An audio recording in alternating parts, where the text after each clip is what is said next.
Hi, my name is Beth Massi and welcome to the Windows Forms over Data video series. In this next video, I'm going to show you how you can use local SQL Express databases in your Visual Basic projects. In addition to Visual Basic 2005 Express, you should also have downloaded SQL Server 2005 Express. If you have a version of SQL Server 2005, you can also use that to create local SQL Express database files. So I have Visual Studio open here to a Windows Forms application named Working with Local Data. So in order to add a local database file to our project, all we need to do is hit Project, Add New Item, and then we can select SQL Database. So I'm going to name this database Beth Test.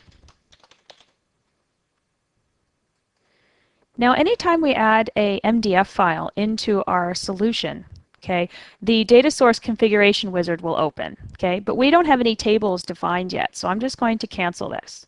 You'll notice what it did is it created a connection to Beth Test in our Server Explorer. This window is named Database Explorer in VB Express Edition. What we can do is we can expand the MDF file and let's add a new table. You'll notice there aren't any. We'll just right click on Tables and Add New Table. And this will open up the table designer. So for the first column, I'll just type test ID and we'll make it an integer. And I'm going to right click, we'll make it the primary key. And then let's put another field in here called name. And varchar 50 is fine. Okay, so I'll name the table down here in my property sheet. We'll just call it test. And now I'll just press save.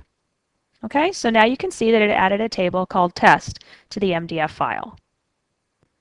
Now let's just create a test form here. Go back to form 1, and what we're going to do now is we're going to go to the data source window, and now we can add a new data source. So now we're ready to go ahead and create some data sets from this database we created.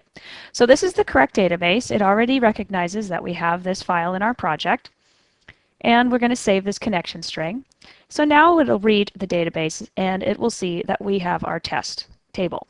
So I'm going to go ahead and select that and click Finish. And now it will create our data set. So now I'm going to just drag over this test table onto our form, and it will set up our binding source for us and the data grid. And I'm just going to dock and parent container. And now we can go ahead and test it by hitting F5.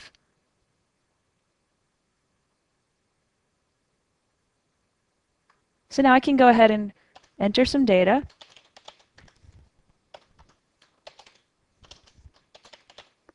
And press save.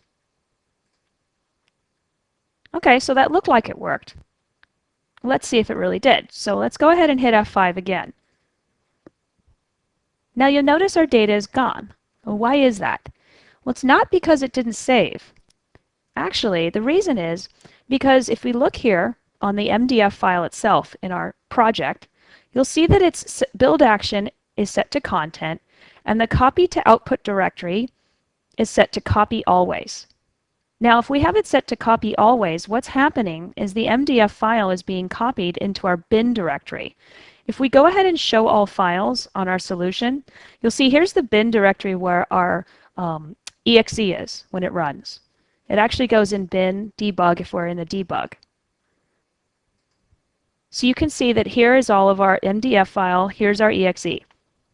What's happening is this MDF file is being overwritten every time we build.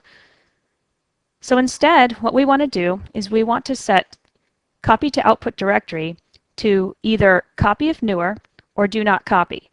Now if we put it to do not copy, that means that we will have to manually copy the MDF file anytime we make changes to it.